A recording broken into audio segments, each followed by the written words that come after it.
Lone Star Community Radio presents the Lone Star Radio Hour.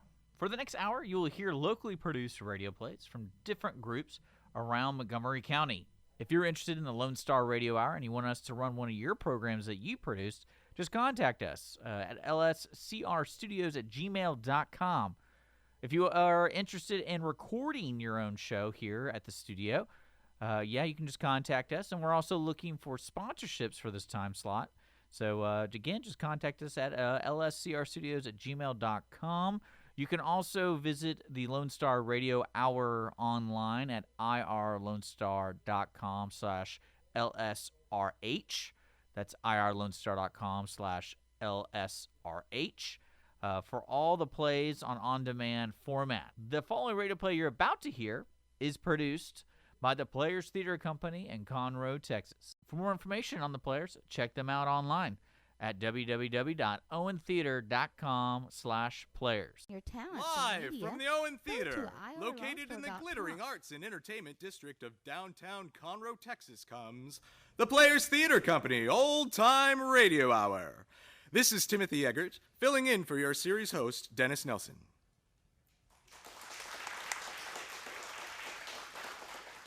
The story of Miracle on 34th Street really needs no introduction.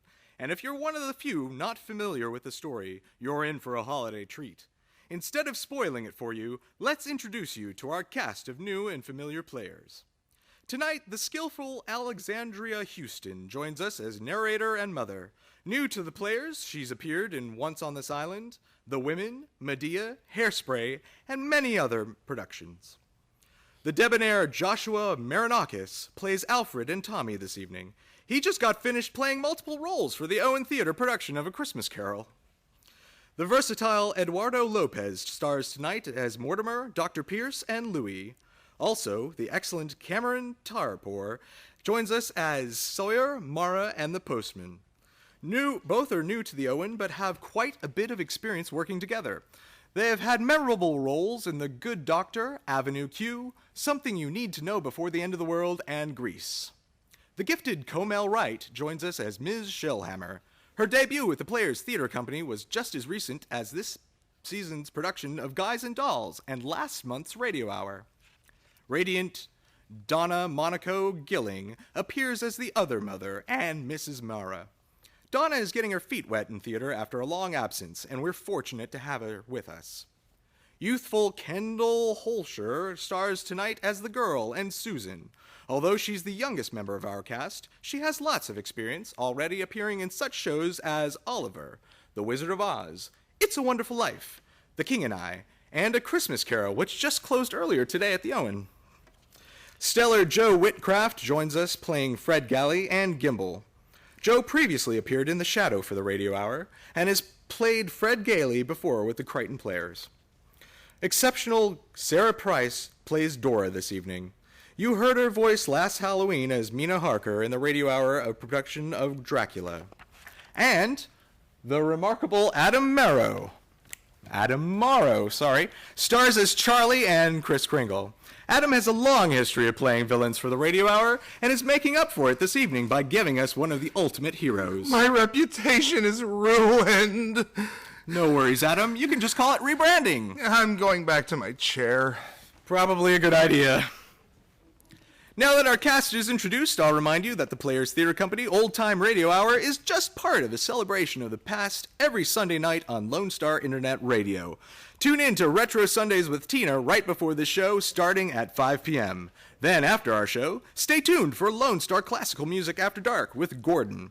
Now sit back as we lift your spirits for the holiday season.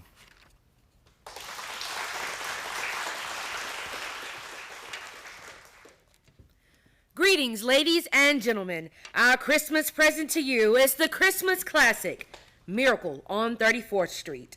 It's wrapped in a covering of laughter, tied with a bright ribbon of good humor, and decorated with sparkling stars. This is a wonderful story for the whole family. It's curtain time for the play that proves there's a Santa Claus, Miracle on 34th Street. It's Thanksgiving Day in New York City. On a broad avenue adjoining Central Park, an annual event is being joyfully awaited. The spectacular parade presented by Macy's department store to herald in the Christmas season. Away from the crowd are two Macy's public relation experts. He's simply wonderful, Mrs. Walker. Just look at him on that float, the most realistic Santa Claus we've ever had. Why, he didn't even need any padding, did he? Padding? Why, didn't you notice his tummy? So round, so firm, so fully packed. Well, now that everything's under control, where on earth did you find him? I don't know. I just turned around and there he was. And to think that the man whose place he took was intoxicated. With a breath that would knock over a reindeer. Oh, just think if Mr. Macy had seen him. What if Mr. Gimble had seen him? Competition between our stores is tough enough. Well, the parade's starting. Let's stand at the curb. Not I, Mrs. Shellhammer. I'm going home to relax. Anyway, I can see it from there. I live just around the corner. Oh, so you do. Well, I'll see you tomorrow, Mrs. Walker. And congratulations on finding the best Santa Claus in Macy's history.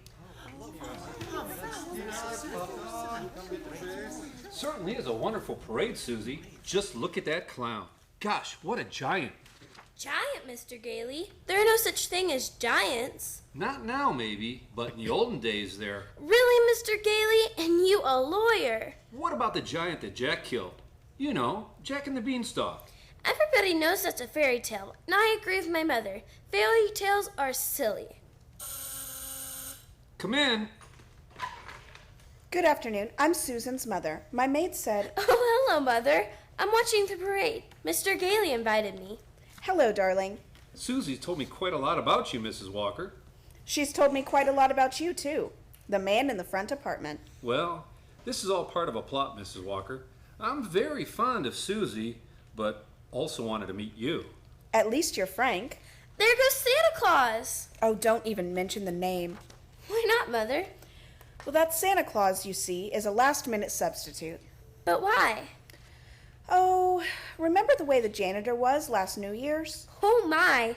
Tight as an owl.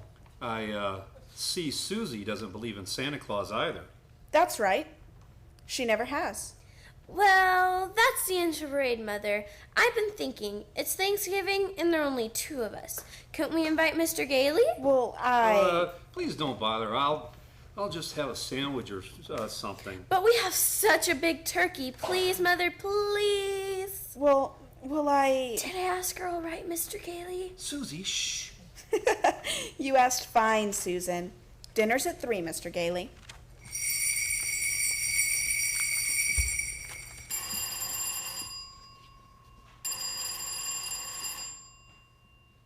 Hello, Mrs. Walker? Yes, Mrs. Shellhammer? Your maid said you were at Thanksgiving dinner, but I just had to tell you, your Santa Claus was stupendous. Well, thank you.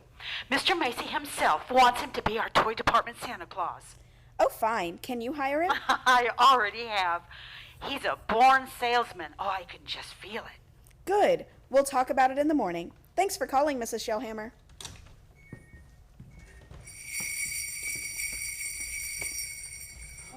I want a dolly and a kite and some hair bows. Here he is, Mrs. Shellhammer. Here's Santa Claus. Oh, thank you, Alfred, thank you. Good morning, Santa Claus. Good morning. Now, before you go to the toy department, here's a list of toys that we have to push. Oh. You know, things we're overstocked on.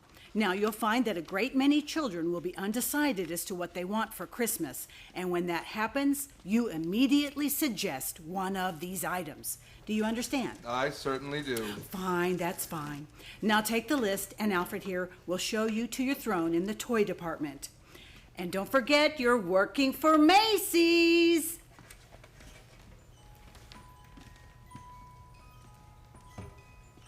Are you really Santa Claus? Why, of course I am.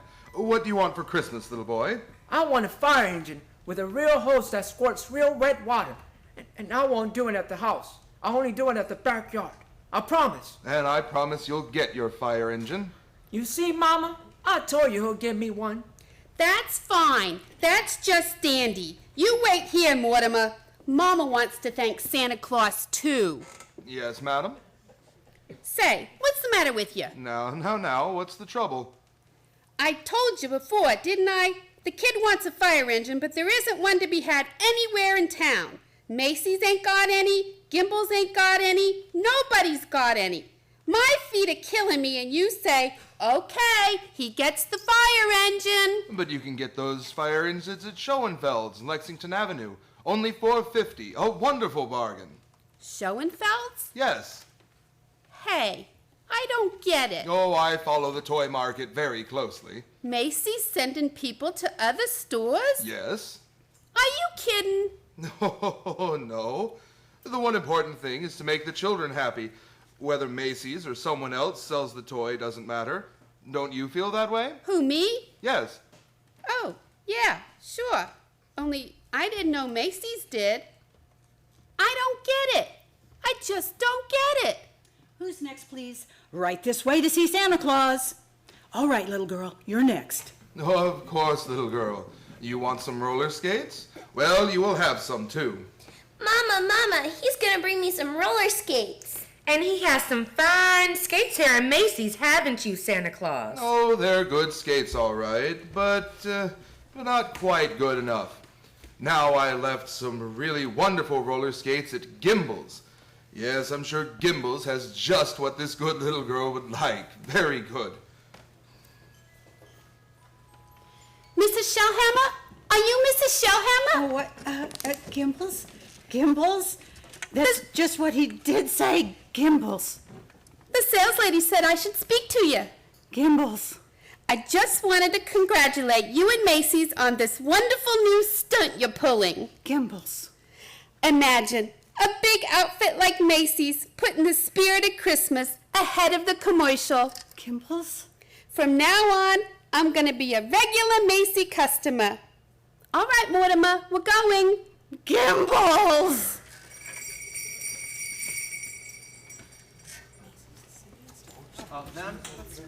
And there's the toy department over there, Mr. Gailey.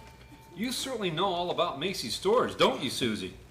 Well, that's because my mother works here, but I still think it's silly bringing me here to see Santa Claus. I just feel that when you've talked to him, you might... Okay, Mr. Gailey, I'm certainly willing to try. Well, what a fine young lady, eh?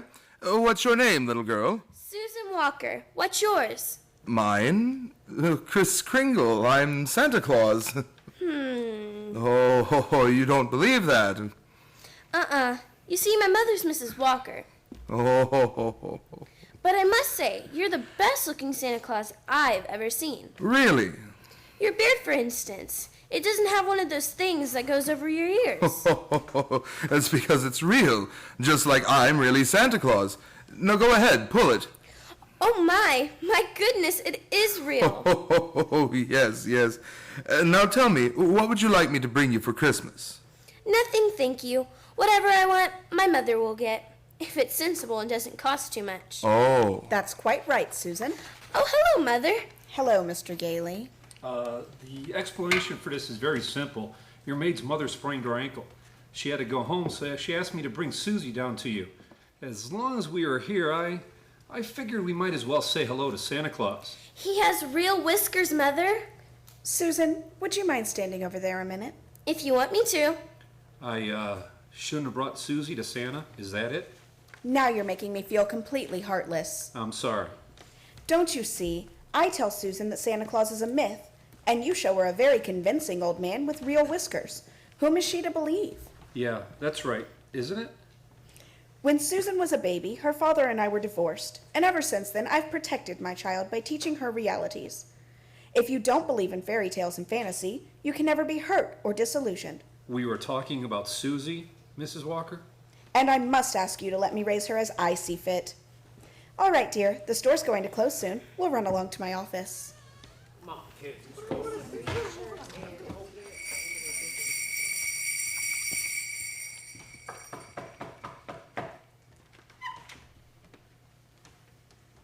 Alfred said you wanted to see me, Mrs. Walker? Oh, yes, come in.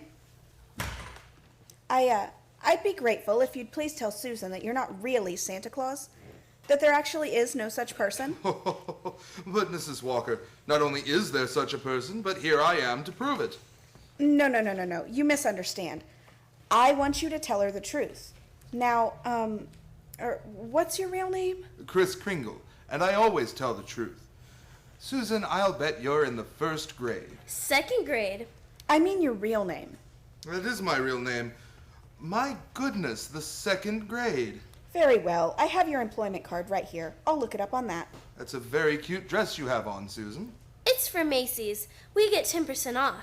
Oh. So you always tell the truth, do you? Mm-hmm. Look at your employment card. Name, Kris Kringle. Address, Brooks Memorial Home, Great Neck, Long Island. You may call the home if you'd care to confirm that, Mrs. Walker. It's a home for elderly gentlemen. Would you also like me to confirm this? What's that? Date of birth, as old as my tongue and a little bit older than my teeth. Place of birth, North Pole. Now really? Oh, Mrs. Walker, I believe you doubt me. And this tops everything. Next of kin. Oh, that. Dasher, Dancer, Prancer, and Vixen. I'm sorry to have to do this, Mr. Kringle. But the Santa Claus that we had 2 years ago is back in town, and I feel that we owe it to him to... Have I done something wrong? No. It's just that we feel... Oh, excuse me. Hello? This is Mrs. Shellhammer, Mrs. Walker. Drop whatever you're doing. Mr. Macy wants to see us immediately. Oh, I'll be right up. I'm afraid I'll have to be very abrupt with you. I have to see Mr. Macy. You'll be paid for the full week, Mr. Kringle, and I'll send your check to that address. Oh, come right in, Mrs. Walker and Mrs. Shellhammer. Thank you, Mr. Macy. Now, about this new policy you two initiated. Macy's Santa Claus sending customers to Gimbel's. But I can explain everything, Mr. Macy. You don't have to explain a thing. Just look at my desk. 42 telegrams and over 500 phone calls. Grateful parents expressing undying gratitude to Macy's department store. Why, you don't say. And from now on, not only will our Santa Claus continue in this manner, but every salesperson in the entire store. You mean that if we haven't got what the customer is asking for, we're to send him where he can get it. No high pressuring and forcing a customer to take something he doesn't really want. I think that's wonderful, Mr. Macy. Why, we'll be known as the helpful store, the friendly store, the store that places public service ahead of profits, and consequently will make more profits than ever. As for you, Mrs. Walker, Mrs. Shellhammer, you'll find a more practical expression of my gratitude in your Christmas envelopes. Oh, thank you. Thank you, yes. And tell that wonderful Santa Claus I won't forget him either. Matter of fact, I'll tell him myself in the morning. Yes, indeed, Mr. Macy. Good night, good night. Good night, Mr. Macy. And thank you again, sir. Oh, imagine a bonus. Yes. Well, what's the matter with you? Mrs. Shellhammer, I just fired him. Who? Santa Claus. Oh, no. You couldn't have. But I did. He's crazy, Mrs. Shellhammer. He really thinks he is Santa Claus. I don't care if he thinks he's the Easter Bunny. Find him! Act 2 of Miracle on 34th Street will continue in a moment. The current Players Theater Company season at the Owen is fantastic. Upcoming productions promise toe-tapping melodies, burning passion, whimsical romance, and riotous laughter. 2015 brings even more with a comedy full of wit, charm, and frostbite in Almost Maine. Which then leads into that pressure cooker of passion, Tennessee Williams' masterpiece, A Streetcar Named Desire. And going right into the musical family favorite, Rodgers and Hammerstein's Oklahoma. And then our season finishes up with a rollicking, dancing comedy, Stepping Out. Wow, I've got plans for this spring. And you can too. For more information on discount season tickets, go to owentheatre.com. That's OwenTheatre.com. Be sure to join us as we continue our best season yet at the Owen Theatre. And now, Act 2 of Miracle on 34th Street. It was a frantic few hours that Doris spent last night, rushing out to the Brooks Memorial Home in Long Island and assuring Kris Kringle that Macy's wanted him back as Santa Claus. Now Kris is again presiding over the crowded toy department, while in her office, Doris and Mrs. Shellhammer... Don't you understand, Mrs. Shellhammer? That old man with the nice white whiskers insists he is Santa Claus. Why, he's out of his mind. What if he should have a fit or something? Oh no, I've got to go tell Mr. Macy. Yes, but maybe he's only a little crazy. Anyway, you can't be sure until he's examined. We'll send him to Mr. Sawyer. Sawyer? In personnel. He's paid to examine employees, isn't he? And now, by the way, what do you think of this? What is it? A full-page ad Macy's is running in tomorrow's newspapers. Macy's is running it? But it's all about the other stores. Gimbels and Saks. I know.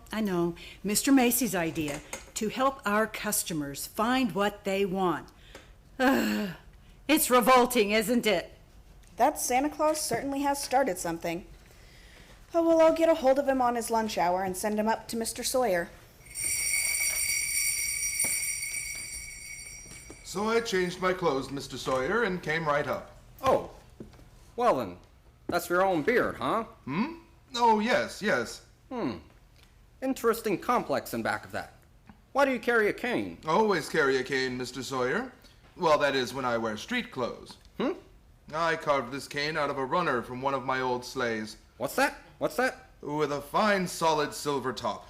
Who was the first president of the United States? What? Oh, give me a difficult one, like who was vice president under James Monroe? Well, I'm conducting this examination. The answer is Daniel D. Tompkins. You're a rather nervous man, aren't you, Mr. Sawyer? Tell me, do you get enough sleep at night? My personal habits are no concern of yours. Now, what hand am I holding up? Right hand. How many fingers do you see? 3. Oh dear, you bite your nails, too. Stand up now. Feet together, arms extended. Muscular coordination test. I've taken dozens of these tests. Mr. Sawyer, are you happy at home? What?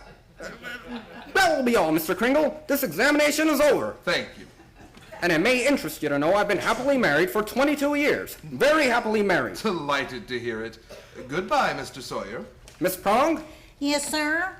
Get Mrs. Walker on the phone. Yes, sir. But your wife, Mr. Sawyer, she's called 4 times already. Well, you tell my big fat wife to shut up and mind her own business. Here's Mrs. Walker, sir. Oh, all right. Hello? Oh, I was just going to call you, Mr. Sawyer. Oh? There's a Dr. Pierce stopping by this afternoon at 3. Who's Dr. Pierce? He's the physician at the Brooks home. I thought we might discuss Kris Kringle's case with him. Well, there's hardly any point in discussing it, Mrs. Walker. Obviously, the old man should be discharged. So, Dr. Pierce, Kringle should be dismissed immediately and sent to a mental institution. Oh, now, just a minute, Mr. Sawyer. Oh, he's deluded, saying that he's Santa Claus. It's a delusion for good. I found he only wants to be friendly and helpful. His whole manner suggests aggressiveness. Look at the way he carries that cane. Mrs. Walker, naturally I can't discharge that loony. So when he exhibits his maniacal tendencies, please realize the responsibility is completely yours. Well, I'm right back where I started. Mrs. Walker, I assure you Kris Kringle has no maniacal tendencies. But if there's even the slightest possibility of his causing any trouble... What trouble? All that needs happen is a policeman ask his name, Kris Kringle. Clang, clang, and Macy Santa Claus lands up in the psychopathic ward. Well, you can prevent that very simply. Now, there must be someone here at the store who can rent him a room. Then they could both come to work together. I'd just as soon he avoided that long train ride to Long Island anyway. You mean sort of take custody of him? Mm-hmm. Do you think that Mr. Kringle would agree to that? Oh, I'm sure he'll agree. Well, in that case, now let me see. Who do I know who could rent him a room? You're going to have dinner with us, Mr. Kringle. Oh, thank you, Susan. I'm very glad you're going to live next door with Mr. Gailey. Oh, why? Because you're nice to talk to. I say, and what a fine young man that Mr. Gailey is, huh? Just think, allowing me to share his apartment, a mere stranger. He did it because Mother hinted to him. Oh, well, I'm still very grateful. Shall I tell you what I did in school today? Oh, by all means. Any games? Yes, and a very silly game, too. Oh? They played zoo, and each child was supposed to be an animal. Oh, but Susan, they were just pretending. But that's what makes the game so silly. Oh, well, of course, in order to play games, you need imagination. Oh, that's when you see things, but they're not really there, huh? Well, yes, but to me, imagination is a place all by itself. Now, you've heard of the French nation? Mm-hmm. And the British nation? Yes. Well, this is the imagination, and a very interesting place, too. Now, how would you like to be able to make snowballs in summertime? What? Or be the Statue of Liberty in the morning, and in the afternoon fly south with a flock of geese? Well, I'm quite sure I'd like it, but... Oh, it's very simple, really. Well, anyway, look here. The next time they play zoo, you can be a monkey. But I don't know how to be a monkey. Don't you? Oh, I'll show you. Now first, bend over a little, like this, see? Now let your arms hang loose, see? Like this? Yes, that's fine. Now put your hand over here and start scratching, see? That's it. That's excellent, Susan. That's as fine a bit of scratching as I've ever seen, yes. Now you start chattering. Chattering? Yes, now listen. Ooh, ooh, ooh, ooh, ooh, ooh, see? And keep scratching. Now then, look here, we'll do it together, see? Chatter and scratch and chatter, see? Ooh, ooh, ooh, ooh, ooh. That's fine, Susan, fine. You're doing beautifully, yes. Oh. Susan, are you still awake? Uh-huh. I'm, just coming to say goodnight, Susan, that's all. Now look here, about Christmas. There must be something you want for Christmas. Well, I've certainly thought about something, Mr. Kringle. You have? Well, what is it? Tell me. It's right here on the night table, see? Oh? I tore this page out of a magazine. It's a picture of a house. Oh, that's what you want, is it? A doll's house, colonial architecture. Oh, no, not a doll's house, a real house. A real house? Yes, and if you're really Santa Claus, you can get it for me. Now, wait a minute, Susie. What could you possibly do with a big house? Live in it with my mother, in a backyard with a big tree to put a swing on, and a garden, and oh well, why even discuss it? Susie, could I keep this picture? Just in case. I guess so. Thank you, dear, thank you. Well, Mr. Gailey is waiting for me. Good night, monkey. Ooh, ooh, ooh, ah. Good night, Mr. Kringle. Take whichever bed you want, Mr. Kringle. You're very kind, really. Tell me, Mr. Gailey, what is it you just do for a living? Oh, I'm a lawyer with Hayslip, Sherman, and McKenzie. Oh, and you, like living here in the city? It's convenient, but someday I'd like to get a place on Long Island. Huh. Not a big house, just one of those junior partner deals around Manhasset. Oh, one of those little colonial houses, huh? Yeah, a little colonial house would be swell. Good, yes. You're quite fond of Mrs. Walker, aren't you? A lot of good it does me. She lives in a cast iron shell that's just a little difficult to penetrate. Oh, well, you must try a little harder, Mr. Gailey. You know, Mrs. Walker and that child are a couple of lost souls, and it's up to us to help them. Oh? Yes, Oh, well, shall I turn out the light? No. No? I'm not going to be cheated out of this. You know, all my life I've wondered about it, and now I'm going to find out. Tell me, does Santa Claus sleep with his whiskers outside or inside the covers? Outside, of course. Outside, by all means. The cold air makes them grow. Thank you very much.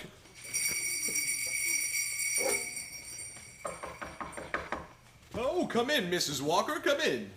Thank you, Mr. Macy. I've just heard something very exciting. You have? Well, let me tell you something very exciting. Our policy of being kind to customers has tripled our sales. Now, what do you think of that? That's wonderful, Mr. Macy. And Gimbals thinks it's wonderful, too. Gimbals? Gimbals is adopting the same policy. Well, is that so? And it gives me an idea. As long as Gimbals are doing the same thing, why not some pictures for the newspapers? Pictures? Yes, you and Mr. Gimble shaking hands. Shaking hands. R.H. Macy and Gimble. Well, yes. Yes, why not? With Santa Claus. It's a great idea, Mrs. Walker. Macy and Gimble shaking hands.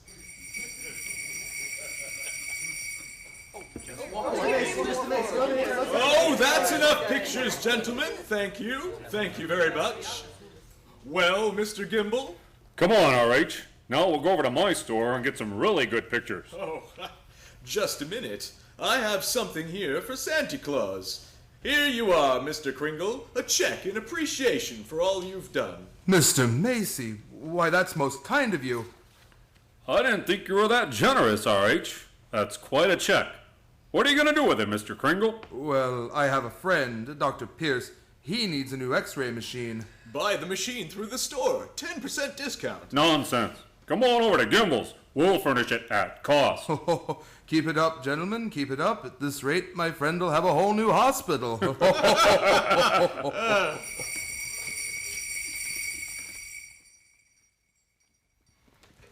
How did the pictures turn out, Mr. Kringle? Oh, fine, Alfred, fine. How about a game of checkers during lunch, huh? Not today, Chris. I don't feel so good. Oh? What's the matter, Alfred?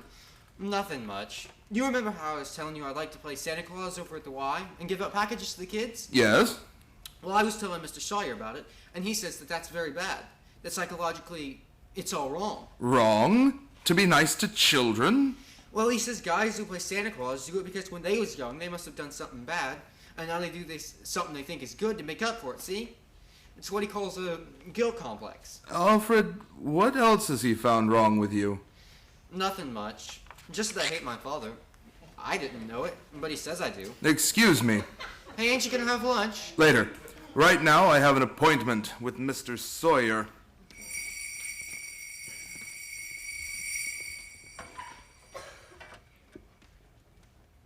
What do you mean, breaking into my office like this? Are you a licensed psychiatrist? What business is it of yours? I have a great respect for psychiatry and a great contempt for meddling amateurs who go around practicing it. Oh, shut up! You ought to be horsewhipped. Taking a boy like Alfred and filling him up with complexes and phobias. I think I'm better equipped to judge that than you. Just because Alfred wants to be kind to children, you tell him he has a guilt complex. Having the same delusion, you couldn't possibly understand. Oh. And don't you wave that cane at me. Either you stop analyzing Alfred, or I'll go straight to Mr. Macy and tell him what a contemptible fraud you are. Oh, get out of here.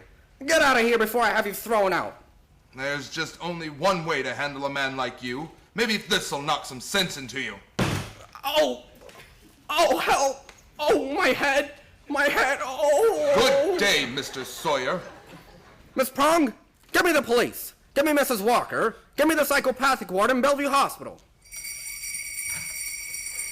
You can see Mr. Kringle now, Mr. Gailey. Thank you, nurse. Hello, Chris. Hello, Fred. Chris, I've been speaking to the doctors. They said they've given you some tests. Oh, yes. Same old tests. Except this time you failed to pass them. Chris, you deliberately failed. Why? Why? Well, because I had great hopes, Fred. I had a feeling Mrs. Walker was beginning to believe in me, and now I discover she was only humoring me all the time. But this wasn't Doris's idea at all. Mr. Sawyer had you sent up here before she even knew about it. But why didn't she come to me and explain things? Because she didn't want to hurt you. Oh. Well, it's not just Mrs. Walker. Well, now take Mr. Sawyer.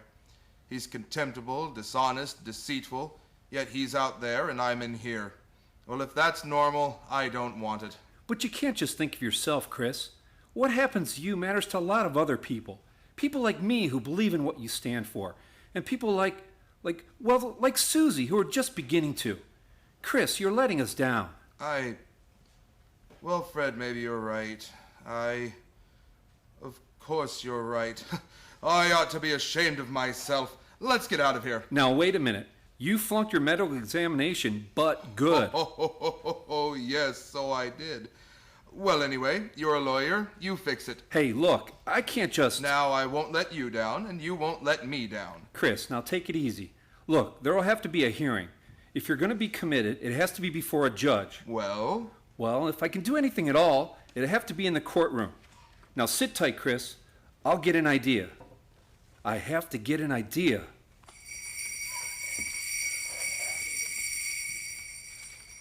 You, sent for me, Mr. Macy? I certainly did, Mr. Sawyer.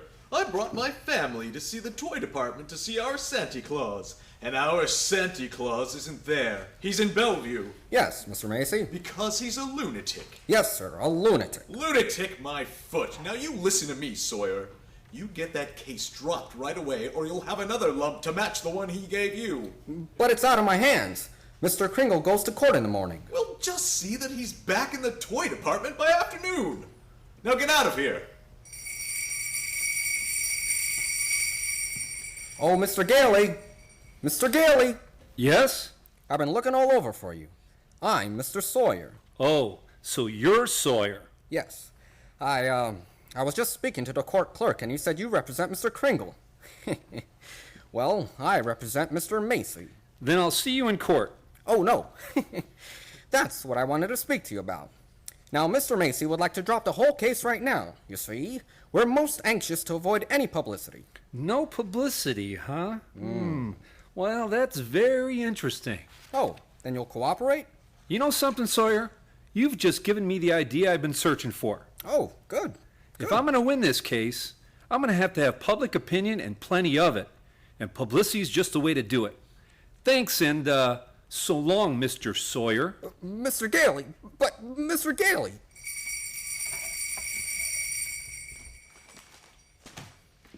Look at these newspapers, Chris. Here, Evening Dispatch.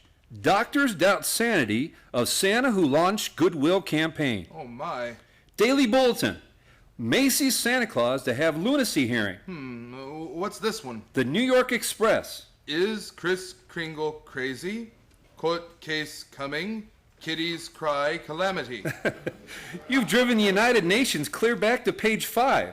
Well, get a good night's sleep, Chris. We go before Judge Harper at 10 tomorrow morning.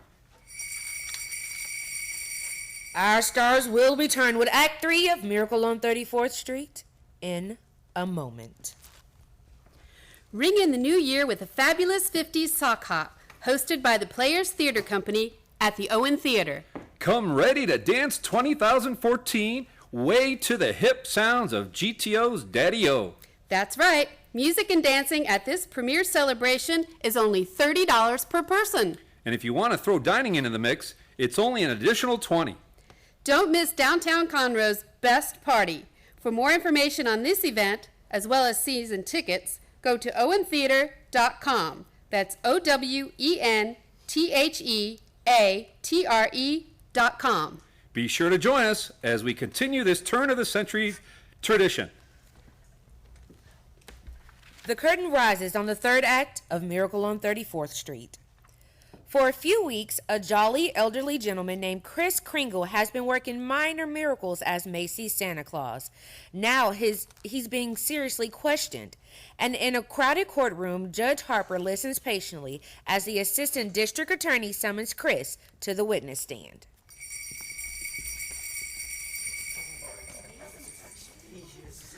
Now, this is not a trial, Mr. Kringle.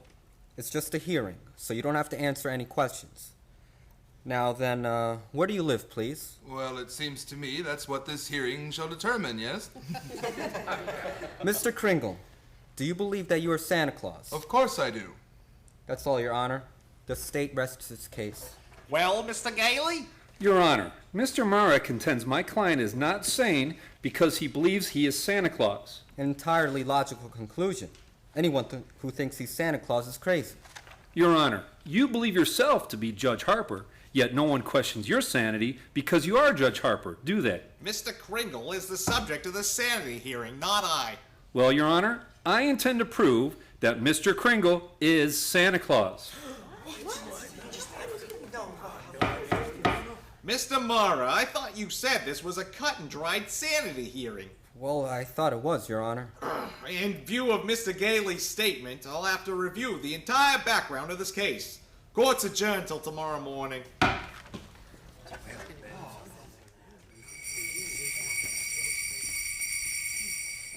Hello, Doris. I'm sorry I'm late, but get ready. We're really going to celebrate tonight. What are we celebrating? Didn't you read the papers? Santa's mouthpiece throws bombshell in New York Supreme Court. Oh, Fred, you're not really serious about this. You can't possibly prove that Kris Kringle is Santa Claus. Well, you saw Mr. Macy and Mr. Gimble shake hands. That wasn't possible either. What does your firm have to say about it? Hayslip and McKinsey and the rest of them? That I've jeopardized their prestige, and either I drop this impossible case or they'll drop me. You see... So I beat them to it. I quit. Fred, you threw away a career because of a sentimental whim? I'll open my own office. And what kind of clients will you get? Oh, probably a lot of people like Chris who are being pushed around. That's the only fun in law anyway. Doris, look, don't you have any faith in me at all? It's not a question of faith. It's just common sense. But faith is believing in things when common sense tells you not to. It's not just Chris that's on trial. It's everything he stands for. Human kindness and love and dignity Oh, and... Fred, listen. We've seen a lot of each other the last couple of weeks, and I've become quite fond of you. We've talked about some wonderful plans, haven't we? And then you go and do this. Go on an idealistic binge and throw away your security and expect me to be happy about it. And I expect too much. Is that it? Well, that's that, I guess. Good night, Doris.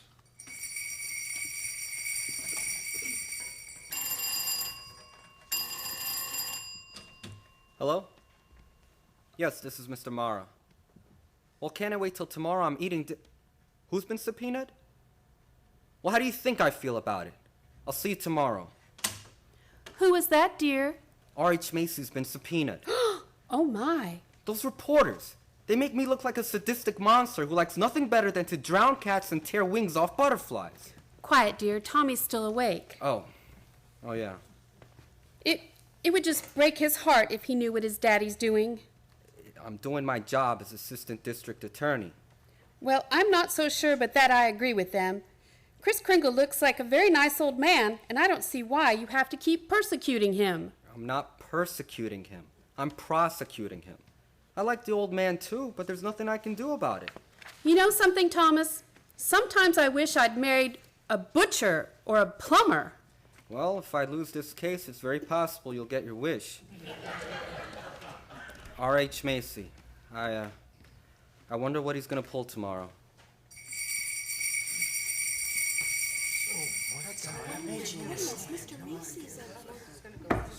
Proceed with the witness, Mr. Gailey. Now then, Mr. Macy, if you recognize the defendant, please tell us who he is. Why, Kris Kringle, of course. Do you believe him to be of sound mind? Sound mind? I wish I had a dozen like him. Mr. Macy, you are under oath. Do you believe that man is Santa Claus? Well, that's a rather delicate,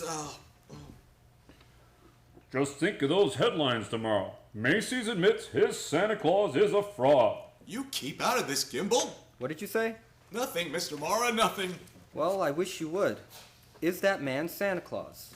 Yes, in my opinion, he most certainly is. Your Honor, there is no such person as Santa Claus, and everybody knows it. Can you prove there isn't any? I won't even try. I'll not waste this court's time with such childish nonsense. Your Honor, the prosecution requests an immediate ruling from this court. Is there or is there not a Santa Claus? Well, now, the court will take a short recess to consider the question.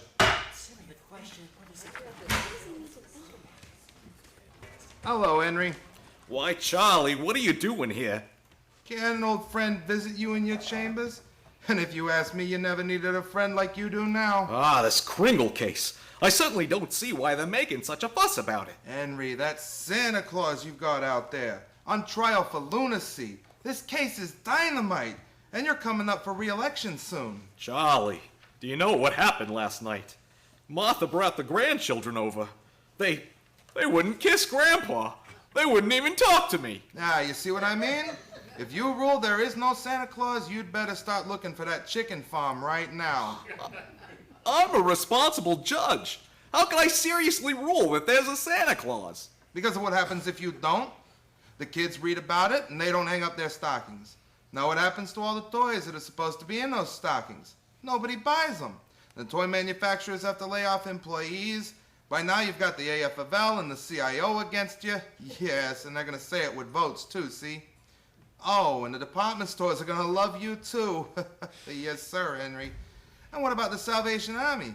They got a Santa Claus on every street corner. They take in a lot of money to help the poor. But go ahead, Henry. You go in there and you rule there isn't any Santa Claus.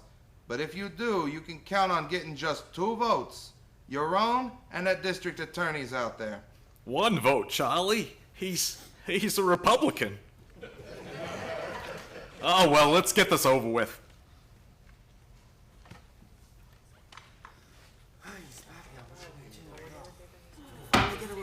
The question of Santa Claus seems to be rather largely a matter of opinion. The tradition of American justice demands a broad and unprejudiced view of such a controversial matter. But, Your Honor... This court, therefore, intends to keep its mind open. We shall ask for evidence on either side. But the burden of proof clearly rests with my opponent. Can he produce any evidence to support his views? If Your Honor please, I can. Will Thomas Morrow please take the stand? Who, me? No, Thomas Morrow Jr. I believe he and his mother are both in court today. Hi, Papa. Hi. Tommy, do you believe in Santa Claus? I sure do. Gosh, he gave me a brand new sled last year. Now, what does Santa Claus look like, Tommy? Well, there he is, sitting right over there. Your Honor, I protest. Overruled. Tell me, Tommy, why are you so sure there is a Santa Claus? Because my papa told me so. Didn't you, Pop? Thank you, Tommy. You can go back to your mother now. See you later, Papa. You certainly will.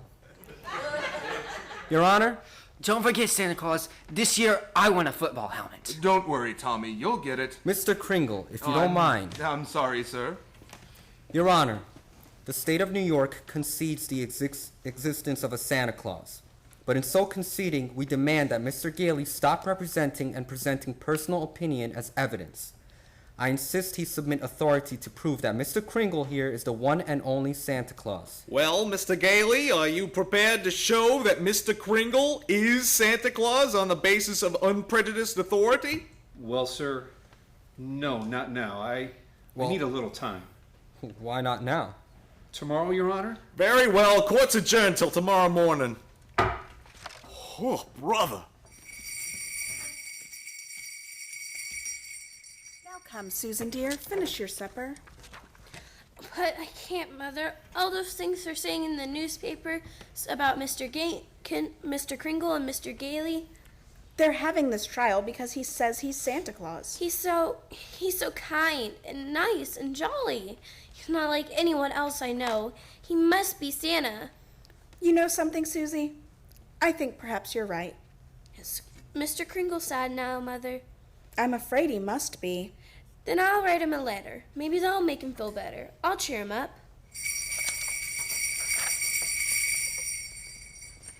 Oh, postman. Postman? Yeah, lady. Would you mind taking this letter? Oh, sure, lady. We're going straight down to the post office now. Okay, Louie, take it away. Well, what do you know, Louie? Another letter for Santa Claus. Hey, here's a new one. Instead of the North Pole, this kid's got it addressed to Chris Kringle, New York County Courthouse. Well, the kid's right. Huh? Oh, yeah, sure, they got him on trial down there. He claims he's Santa Claus and the DA claims he's nuts. Hey. Hey, I got an idea. Yeah? How many Santa Claus letters we got down there in the dead letter office? Oh, who knows? Must be 50,000. Bags and bags all over the joint. Hey, you mean... Well, Louie, why not? Wouldn't it be nice to get rid of them all? Wouldn't it? Boy, oh boy. Look, Louie, soon as we get to the post office, we go and see the supervisor. You know something? I bet we both get promoted. Oh.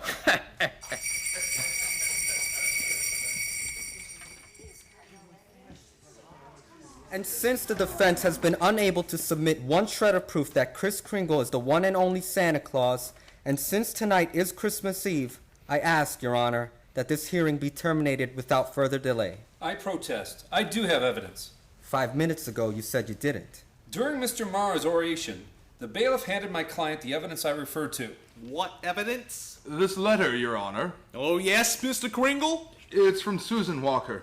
She believes in me. Oh, this letter means more to me than anything in the world.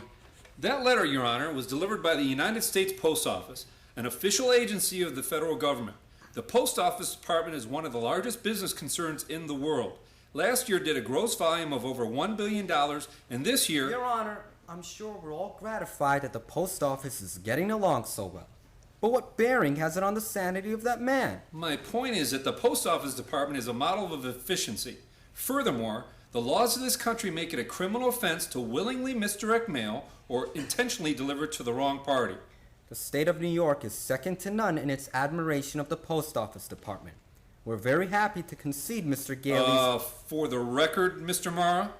For the record. Anything to get on with this case? Thank you.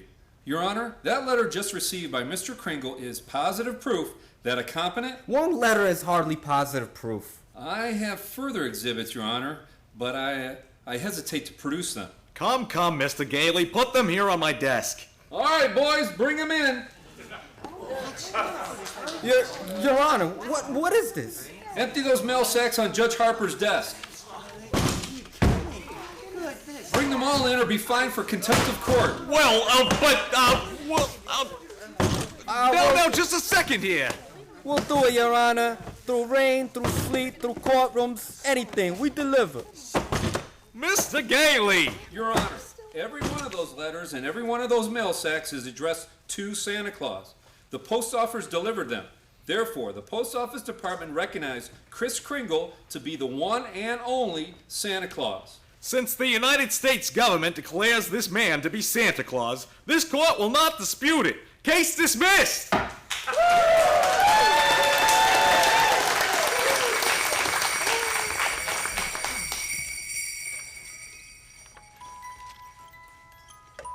So as soon as I got out of court, I came straight to Macy's to see you, Doris.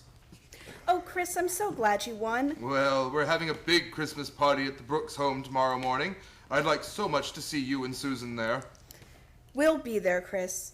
Oh, Chris, couldn't you come home now and have dinner with us? Now? Tonight? Me? My goodness, Doris, it's Christmas Eve.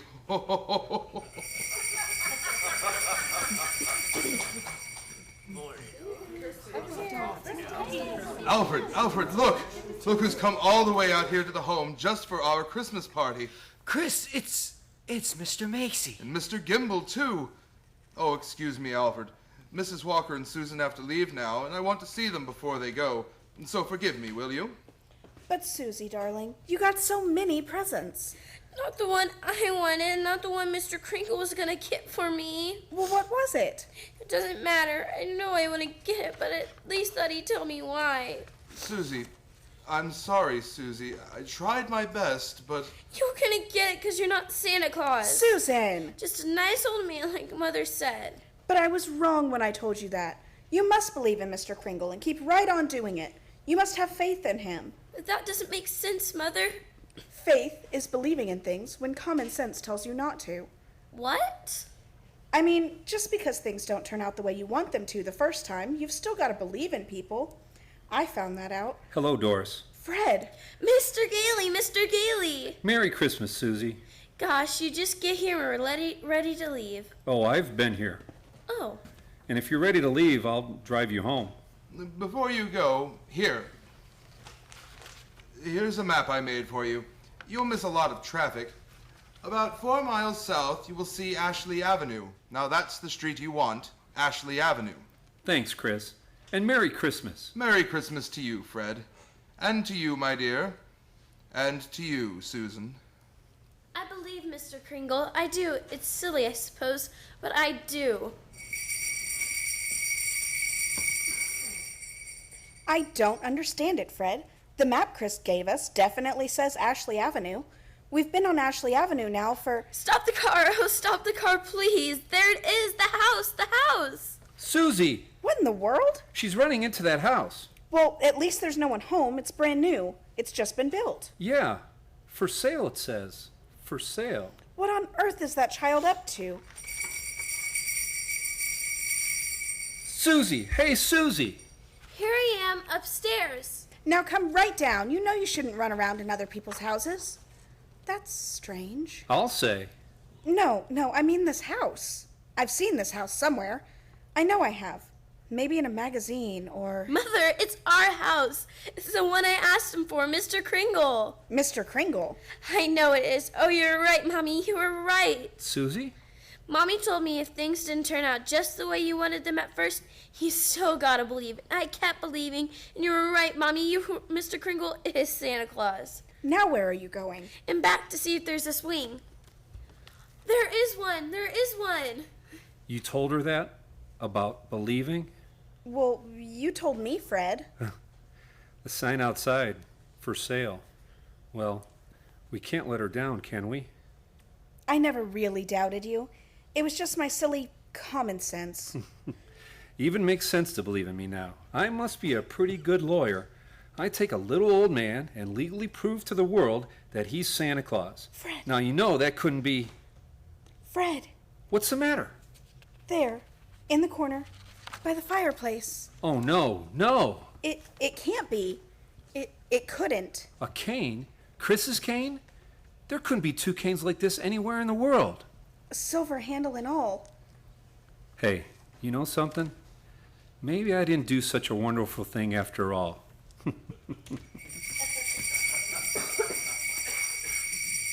so ends Miracle on 34th Street.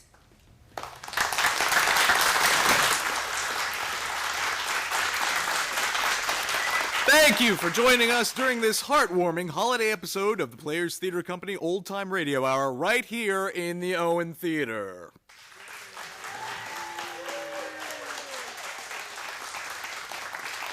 Tonight's technical credits go to Dick Schisler as sound engineer, who also acted as producer for Lone Star Internet Radio. Our sound effects were performed live and from scratch without the use of recording by our entire cast.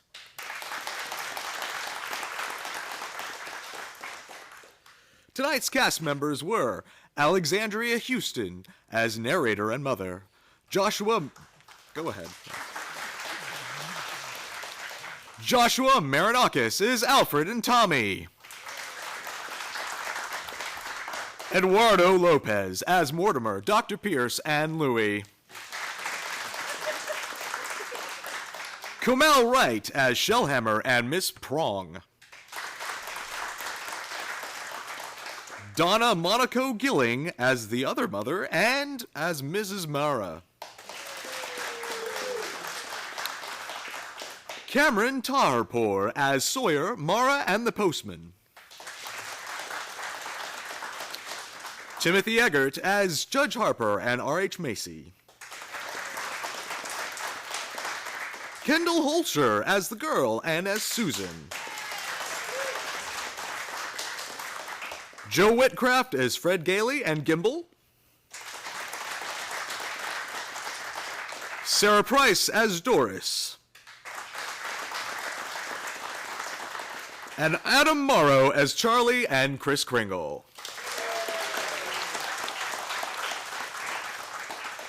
Tonight's episode was directed by Deborah Schultz. Series producer on behalf of the Players Theater Company was Timothy Eggert. The Players Theater Company Old Time Radio Hour was created by Craig Campabella and Dick Schisler exclusively for the Players Theater Company. This episode of the Players Theater Company Old Time Radio Hour was performed live in the Owen Theater in partnership with Lone Star Internet Radio in Conroe, Texas on December 21st, 2014 and was recorded for encore broadcasts. Visit irlonestar.com every month for freshly archived programs like Our Miss Brooks, now available on demand for your listening pleasure. If you are an actor in the Conroe or Greater Houston area, you are invited to audition for our next episode. The audition will be in the Owen Theater on Monday, January 5th. Check theplayerstc.com for more information. This upcoming production is the suspense-filled favorite, Lights Out, airing live on Sunday, January 18th at 7 p.m. And be sure to listen to us every Sunday night at 7 p.m. on Lone Star Internet Radio. Thank you so very much for joining us. Please stay tuned for Lone Star Classical After Dark with Gordon, starting in just a few moments. From the glittering arts district of downtown Conroe, Texas, we wish you a very pleasant evening and joy throughout the holiday season.